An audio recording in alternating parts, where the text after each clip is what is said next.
Praktik simulasi persidangan hukum peradilan perdata Universitas Terbuka dimulai. Hari ini, Senin 24 November 2025, sidang pemeriksaan perkara perdata nomor 001 P atau PDT 10/2025 di Pengadilan Negeri Bogor. Penggugat Tuan Endi, tergugat Tuan Budi, sidang dinyatakan dibuka dan terbuka untuk umum. Para pihak diminta memperhatikan tata tertib persidangan.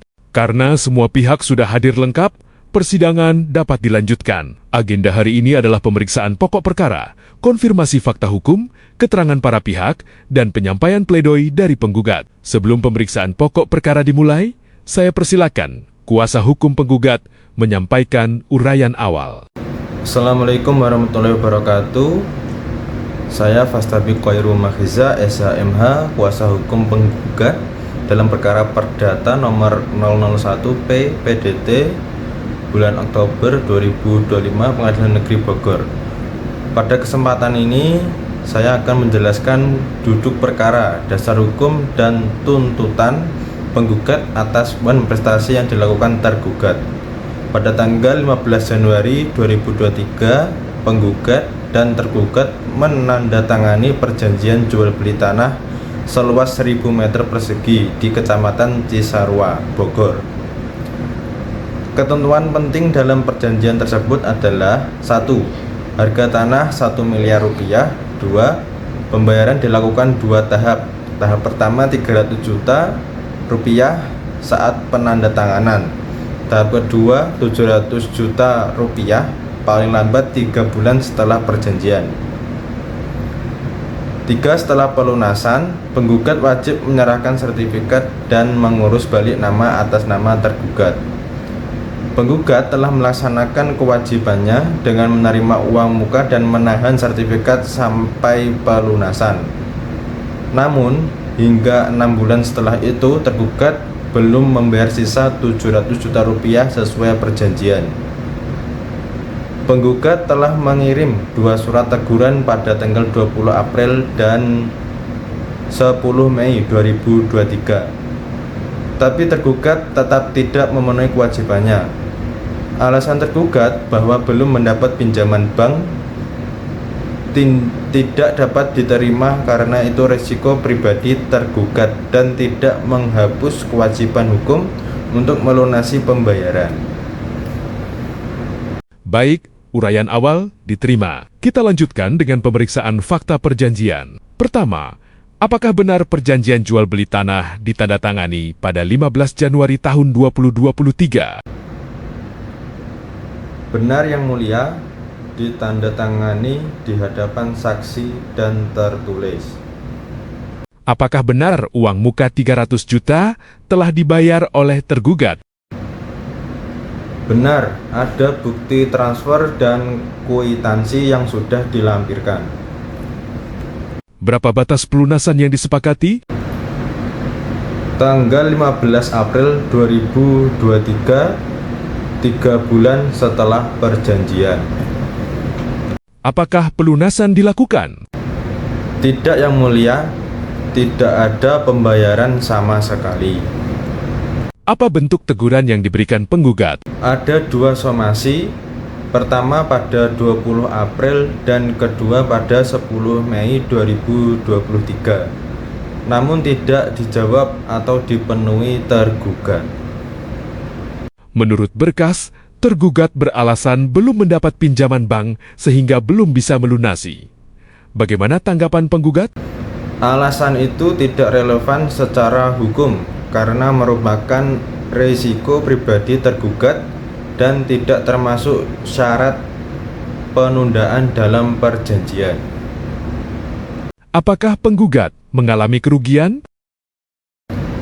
Ya Yang Mulia, tanah tidak bisa dijual ke pihak lain, harga tanah berubah, rencana penggugat tertunda, dan mengalami tekanan psikologis serta ketidakpastian hukum. Apakah penggugat memohon pembatalan perjanjian atau tetap melanjutkan jual beli? Penggugat memohon pembatalan perjanjian karena prestasi tergugat bersifat substantif dan merugikan. Mohon perjanjian tanggal 15 Januari 2023 dinyatakan batal dan tergugat diperintahkan mengambil uang muka 300 juta rupiah. Apakah ada permohonan lain dari penggugat? Ya, selain pembatalan dan pengembalian uang muka, penggugat juga memohon tergugat dihukum membayar kerugian material sebesar 50 juta rupiah serta seluruh biaya perkara. Baik, seluruh uraian telah didengar. Selanjutnya, majelis akan melanjutkan ke pembacaan pledoi dari kuasa hukum penggugat. Silakan kuasa hukum penggugat menyampaikan pledoinya. Terima kasih Yang Mulia Majelis Hakim. Izinkan saya membacakan pledoi penggugat atas jawaban dan dalil tergugat.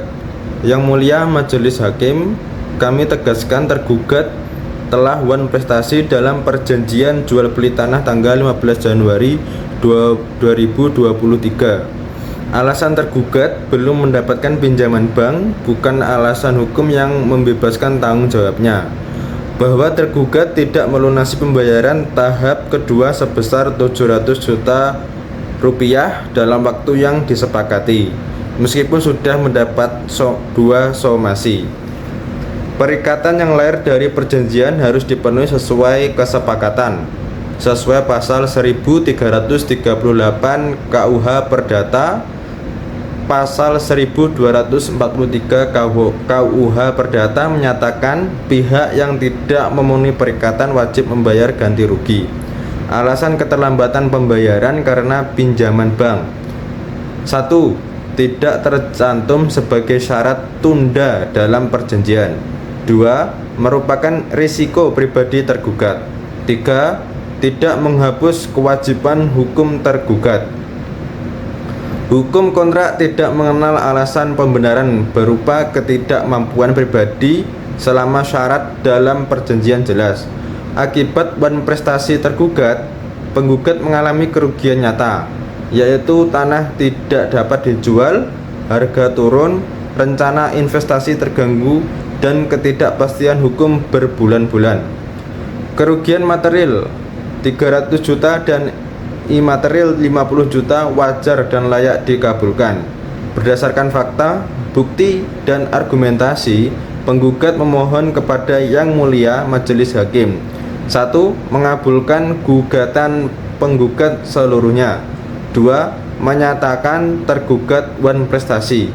3. Menyatakan perjanjian jual beli tanggal 15 Januari 2023 batal demi hukum atau setidaknya dibatalkan. 4. Menghukum tergugat mengembalikan uang muka 300 juta rupiah. 5. Menghukum tergugat membayar kerugian material 50 juta rupiah. 6. Menghukum tergugat membayar seluruh biaya perkara. Demikian pledoi ini kami ajukan sebagai pembelaan hak penggugat yang dirugikan oleh wan prestasi tergugat. Kami percaya Majelis Hakim akan memberikan keputusan adil berdasarkan hukum dan hati nurani. Terima kasih. Pledoi dari kuasa hukum penggugat telah didengar dan dicatat dalam berita acara persidangan. Sidang dilanjutkan sesuai agenda berikutnya. Sidang ditutup. Terima kasih. Simulasi persidangan peradilan perdata telah dilaksanakan dan ditutup.